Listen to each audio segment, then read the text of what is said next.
அதாவது மதிப்புக்குரிய ரஜினிகாந்த் அவர்களை பற்றி ஆதவ் அர்ஜுன் பேசிய வார்த்தைகள் நிச்சயமாக மன்னிக்க முடியாது, தவறான வார்த்தை.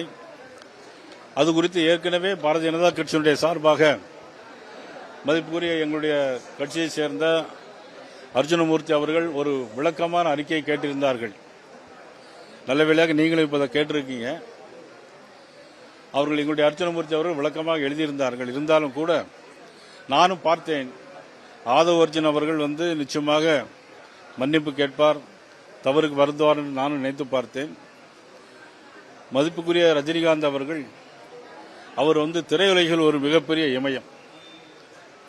பன்னெடுங்காலமாக திரையுலகில் ஒரு முடிச்சுடா மன்னனாக வாழ்ந்தவர்.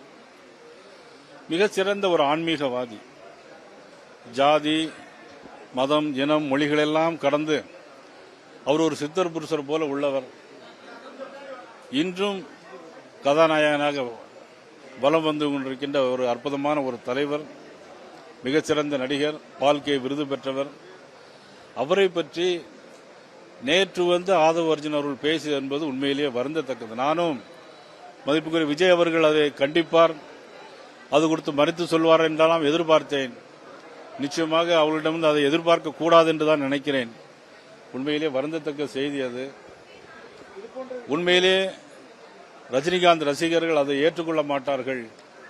இனிமேலாவது ஆதவ் அர்ஜுன் அவர்கள் நிச்சயமாக ரஜினிகாந்த் ரசிகர்களிடம் நிச்சயமாக ஒரு வருத்தத்தை தெரிவிக்க வேண்டும் என்று நான் கேட்டுக்கொள்கிறேன்.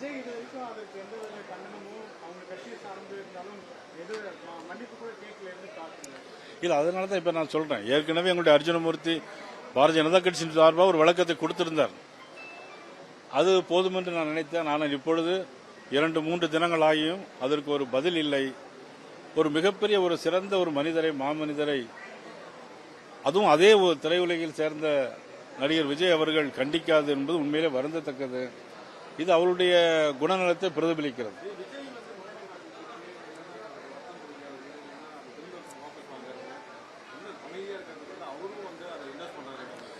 இல்ல, அதனால இப்ப சொன்ன அவருடைய எண்ணம் அதுவாக தான் இருக்கும் போல் எங்களுடைய உணர்வு தெரிகிறது.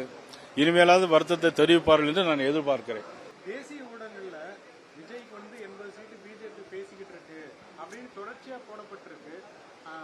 அதுக்கு பிஜேபி தரப்புல இருந்து நேரடியா டெல்லி தரப்புல இருந்து எதுவும் மறுப்பு தெரிவிக்கல. அது உண்மையா? அப்படி பேசப்படுது?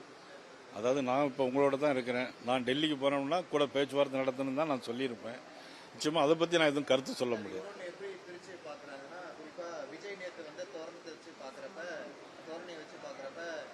என்டிஏ கூட்டணியில அவர் பேச்சுவார்த்தை பேசி கிட்டத்தட்ட சீட்டுகள்லாம் உறுதியா இருக்கு டெல்லியில. அதனாலதான் அவர் சிபிஐ விசாரணை உறுதி அந்த தோரணையில வராருன்ற மாதிரி பேசுறாங்க.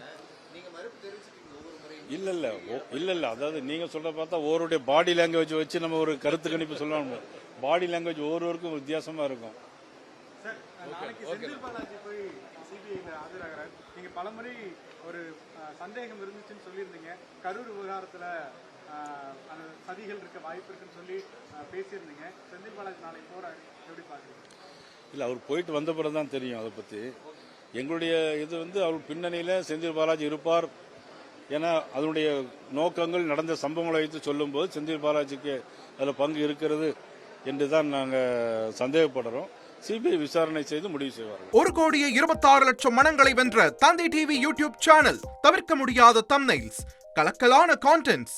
நீங்களும் இந்த குடும்பத்தில் இணைய இப்பவே சப்ஸ்கிரைப் பண்ணுங்க. அசுரபலம் கொண்ட எங்கள் டிஜிட்டல் கரங்களில் உங்கள் விளம்பரங்களை சேர்க்க வாட்ஸ்அப் பண்ணுங்க.